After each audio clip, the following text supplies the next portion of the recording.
Beautiful day, Patriots. How are you? Today is day 10 of the 88 step program.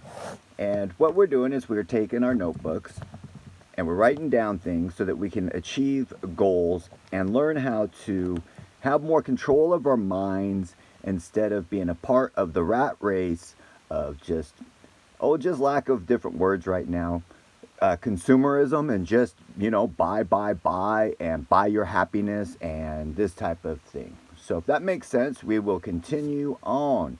Yesterday was an off day with me having the migraine, and when you have an illness, it allows you, when you're healed, to want to get back and be enthusiastic about things again. It's funny how, like, with exercise, oh, who wants to exercise? But if you are injured and can't even move, the second you are healed, all you want to do is go out and use your body and exercise. It's funny how that works. You exercise forever, you take for granted of it, you forget to be grateful for these things, and then an injury comes along to help remind you of those things. Does that kind of make sense? So today I was able to achieve one of my goals. My bed did arrive late last night after I went to bed. Can you believe they would deliver this late at night? I think it got here at 10:30 last night. I was really hurt yesterday. I was down and out. And so today, one of those goals has been achieved in a sense. My bed has arrived. I have got a new bed.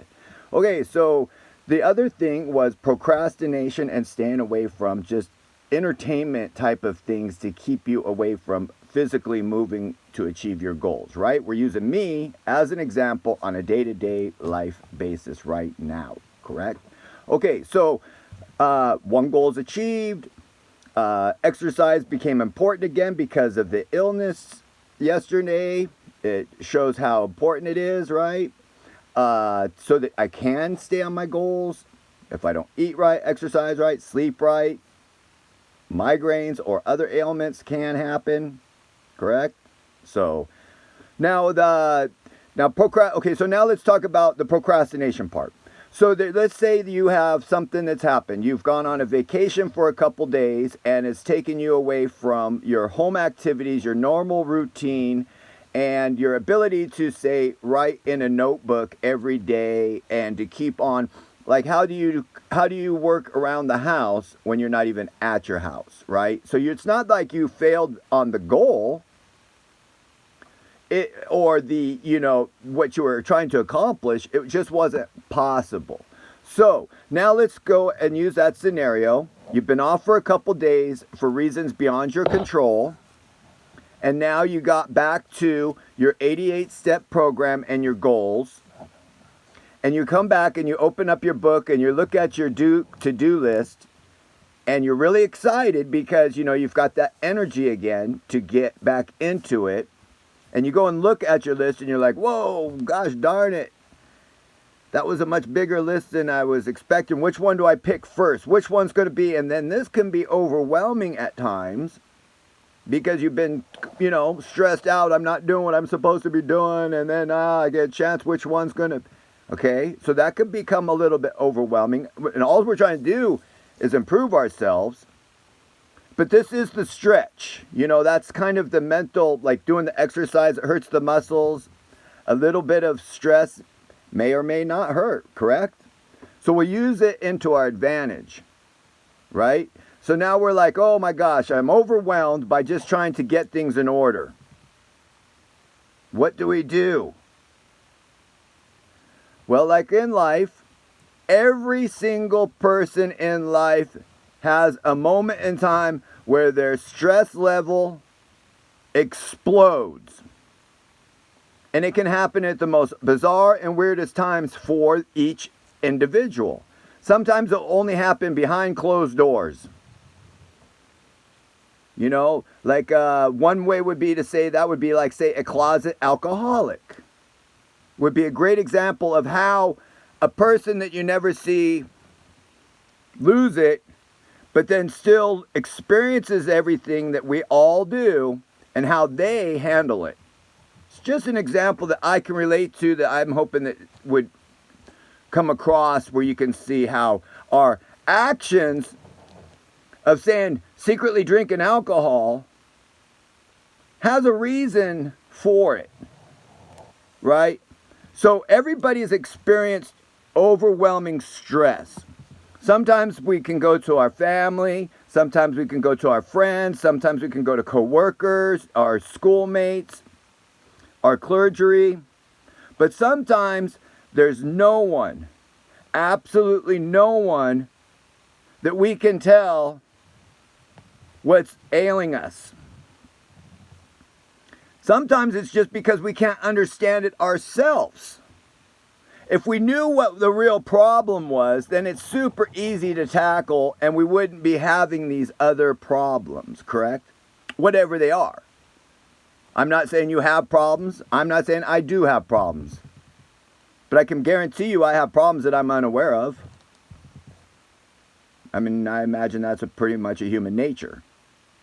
No one's perfect, right? So if we're going ahead and going forward with trying not to be overwhelmed by adding structure to our life, to a life that might be overwhelming and stressful, okay, right? If you have a life that's overwhelming and stressful, it's funny that you would want to add something to it to help calm it down. But then that's the paradox of life, right?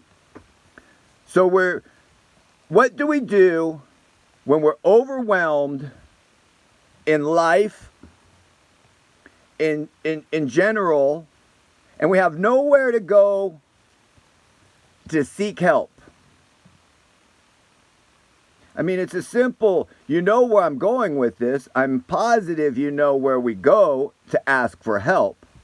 But my point is, every single person in the world has experienced a scenario and situation in their life that overwhelms them, and they feel like they have nowhere to go to get help.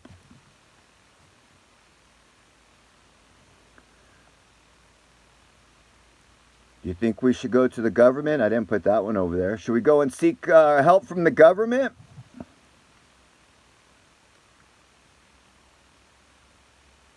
Or at times like this, when things do become a little bit hectic and a little bit overwhelming and a little bit just, oh my gosh, where do I start again? Or how do I get out of this predicament? Or how do I step into this new role of mine in life? Or how do I, or how will I, or how can I, or how should I? You know those things? I know you do. Only the people that have never experienced what I'm talking about are people that will never be able to break free of their robotic type of a life, I guess. And that's perfectly fine. I'm not here to judge anyone or to say that this life is better than that life. That's not what I'm saying. But if you feel like you have more in you, that God had put Jesus Christ on this earth for a reason, and if you feel that Jesus Christ did come down here on this earth for a reason, then you might want to be able to look at our own lives a little bit differently than the way, let's just say government and Hollywood want to portray it. Okay, entertainment or whatever the words are. I'm hoping I can be vague and yet very to the point at the same time here with that. Remember, it's not man or any other place to find the answers that you're going to be seeking and looking for. They are within your own mind, within your own heart. That's where God put them, and that's where God will speak and talk with you and give you the things that he feels you deserve or don't deserve or whatnot. But you can't get things without first asking for them and knowing why you want them. My friends, I wish you a blessed day. I will see you tomorrow on day 11. God bless you. God bless America. God bless me.